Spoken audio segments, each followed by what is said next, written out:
Please subscribe to my channel to help me grow. I couldn't stop staring at the message on my phone, my chest tight, my stomach twisting into knots. You really think anyone would care about you if I weren't around? The words weren't cruel, they were smug, almost teasing, but they carried a sting that left me trembling. She had sent it 2 weeks ago, laughing at my doubts, mocking my insecurities. I had brushed it off at the time, telling myself I was overreacting, imagining things where there was nothing. But tonight, as I sat on the edge of my bed, the memory gnawed at me like acid. It had started subtly. Little absences she could explain, late nights at work, her phone always face down on the counter, the faint scent of perfume that wasn't mine.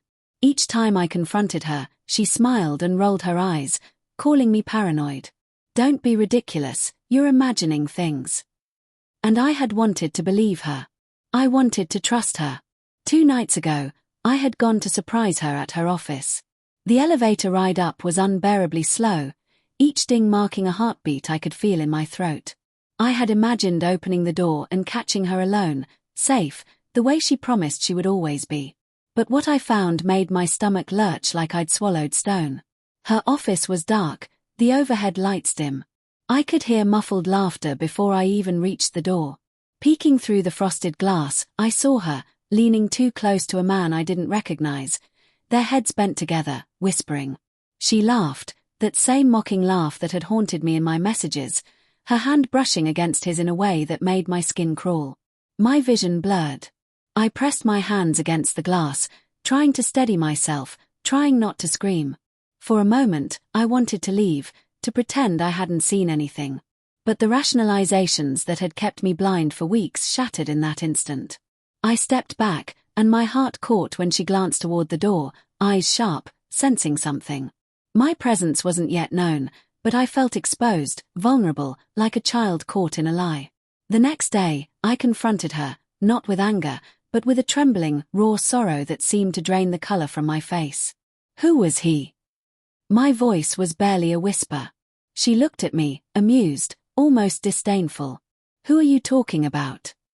I saw you, I said, my fingers clenching into fists. Last night, in your office. She tilted her head, pretending to think. You saw what? I saw you with him. Don't lie. Her laugh was quiet, venomous. I don't have to explain myself to you. You really need to get over yourself. Something inside me snapped, but I stayed calm, carefully measuring every word. You ridiculed me 2 weeks ago for even thinking this could happen. And now it's happening. You've betrayed me. She shrugged, a lazy, infuriating gesture, and walked away. I wanted to chase her, to demand answers, but I was paralyzed, the weight of disbelief pressing down on me. 2 weeks passed, and I buried myself in work, in friends, in anything to keep my mind from exploding. And then karma, unpredictable and swift, came knocking. I received a call in the middle of the night. Her voice, panicked, trembling, far removed from the smug confidence she usually wore like armor. Please, you have to help me, she said. I listened, heart pounding, as she confessed in stuttered, frantic fragments. The man she had been seeing, he had turned out to be married, controlling, dangerous. He had taken advantage of her trust, and now the police were involved, questions were being asked, and suddenly she was the one cornered, exposed, terrified. For the first time, I saw her as vulnerable, human, stripped of the arrogance that had poisoned our relationship. I felt a complicated mixture of relief, satisfaction, and a gnawing guilt. She deserved consequences, yes, but I didn't feel triumphant. I felt hollow, as if the betrayal itself had carved a permanent canyon in my heart. When I met her a few days later, her face pale, her eyes wide with shame, she whispered, I never wanted this to happen.